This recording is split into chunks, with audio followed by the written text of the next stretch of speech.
Good morning students.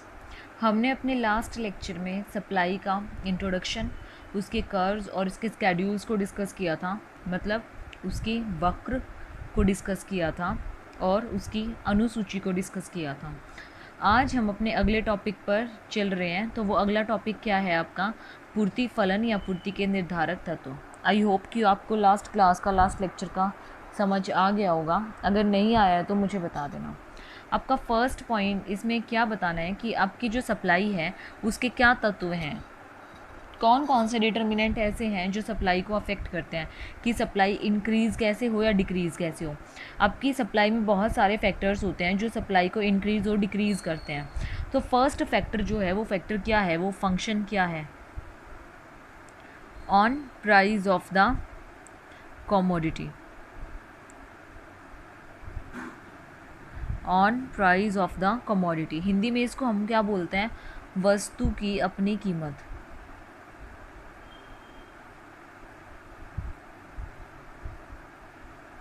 वस्तु की अपनी कीमत, इसके अंदर क्या है, जब इसमें जो है हमारे प्राइजेज़ में और हमारी सप्लाई में कैसा रिलेशनशिप होता है? पॉजिटिव रिलेशनशिप होता है। अगर हमारे प्राइस बढ़ेंगे तो हमारी सप्लाई भी बढ़ेगी, अगर हमारे प्राइस डाउन होंगे तो हमारी सप्लाई भी कैसी होगी? डाउन होगी। तो इसमें कैसा रिलेशनशिप होता है? आपका पॉजिटिव रिलेशनशिप एग्जिस्ट करता है। ठीक है। सेकंड पॉइंट आता है आपके पास price of all other goods. Hindi में जिसमें हम बोलते हैं इसको अन्य सभी वस्तुओं की कीमतें। इसके अंदर क्या होगा? इसके अंदर ये बता रखा है कि जो हम अपनी इसके साथ साथ अपनी जो यूज़ करते हैं, जो अदर फैक्टर्स इसमें यूज़ करते हैं, लगाते हैं, रॉ मटेरियल यूज़ करते हैं, उन सब का जो प्राइस है ना वो भी इसमें बहुत ज़्यादा अफेक्ट करता है। मतलब या फिर जो इसके सब्स्टिट्यूट गुड्स है ना, वो सब्स्टिट्यूट गुड्स में इस पर बहुत ज़्यादा प्राइस को अफेक्ट करते हैं। जिन गुड्स की प्राइसेस ज़्यादा होते हैं उन्हीं की सप्लाई ज़्यादा होनी शुरू हो जाती है फिर। और जो फर्म में दूसरे गुड्स हैं, अगर उनके प्राइस कम हो रहे हैं तो उनकी सप्लाई क्या हो जाती है? बंद हो जाती है। उनका प्रोडक्शन क्या हो जाता है? बंद हो जाता है। तो फर्म किसकी सप्लाई ज़्यादा करती है? जिसके प्राइजेस ज़्यादा होते हैं, जिसके प्राइजेस हाई होते हैं। ठीक है। थर्ड पॉइंट है हमारे पास नंबर ऑफ फर्म्स।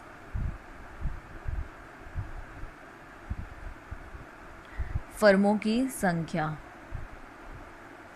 इसके अंदर क्या है, आपको नाम से ही पता चल गया होगा, ये हेडिंग से ही, कि जो हमारी फर्मों की संख्या है, नंबर ऑफ़ फर्म्स है, वो भी हमारी सप्लाई में ज़्यादा बहुत ज़्यादा अफेक्ट करते हैं। अगर नंबर ऑफ़ फर्म्स ज़्यादा होंगी तो हमारी सप्लाई भी कैसी होगी?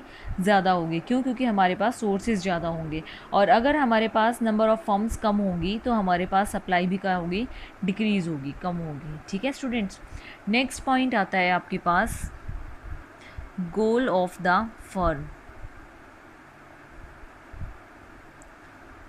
फर्मों के उद्देश्य। इसके अंदर क्या है, हमारी जो फर्म होगी, अगर उसका जो गोल है वो ये है कि उसको उसके अपने प्रॉफिट्स को हाई करना है, तो वो क्या करेगी? वो वेट करेगी कि कब उसके प्रोडक्ट का प्राइस हाई हो और कब अपने प्रोडक्ट को मार्केट में सप्लाई करे।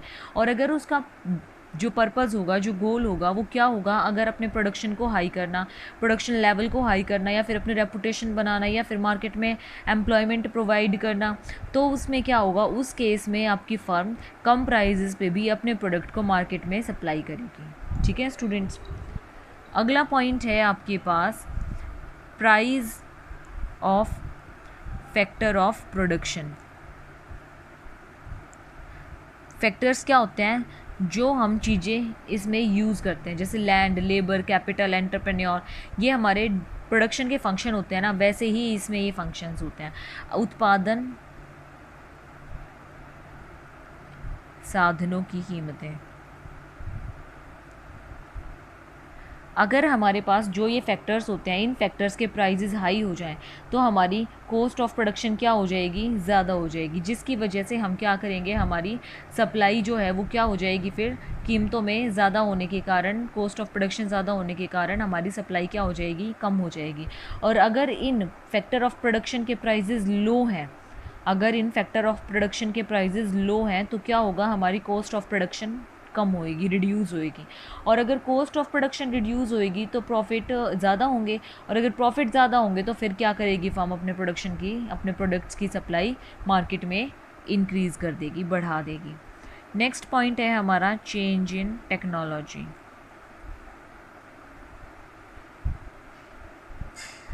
तकनीक में परिवर्तन। इसके अंदर क्या है, अगर हमारे पास टेक्नोलॉजी ज़्यादा अच्छी होगी, तो वो क्या करेगी, कम टाइम में कम कॉस्ट पे ज़्यादा अच्छी क्वालिटी का प्रोडक्ट तैयार करेगी और कम प्राइस पे। और फिर अगर कम प्राइस पे कम टाइम में कम कॉस्ट में वो ज़्यादा प्रोडक्शन करती है तो फर्म क्या करेगी, अपने प्रोडक्शन को ज़्यादा निकालेगी, तो सप्लाई ज़्यादा होगी। और अगर हम वही लेबर इंटेंसिव टेक्निक यूज़ करते हैं तो उससे क्या होगा, आपका टाइम ज़्यादा लगेगा, आपकी कॉस्ट ज़्यादा लगेगी, और क्या होगा, आपकी क्वालिटी भी शायद इतनी अच्छी ना आए, तो उसमें क्या होगा, आपकी सप्लाई उसमें रिड्यूस होएगी, उसमें मार्केट में सप्लाई कम होएगी। ठीक है। नेक्स्ट पॉइंट है हमारा भविष्य में संभावित कीमतें, एक्सपेक्टेड फ्यूचर प्राइस।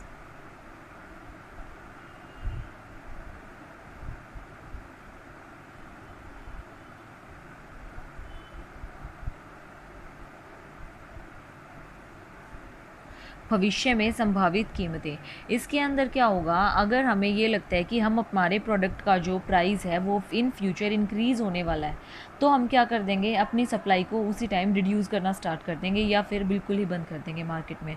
और अगर हमें ये लगता है कि हमारे प्राइजेज़ जो हैं फ्यूचर में, हमारे प्रोडक्ट के प्राइजेज़ जो हैं फ्यूचर में वो रिड्यूस होने वाले हैं, तो हम क्या कर देंगे, अभी अपने प्रोडक्ट की सप्लाई बहुत ज़्यादा कर देंगे। ठीक है। नेक्स्ट पॉइंट आता है गवर्नमेंट पॉलिसी।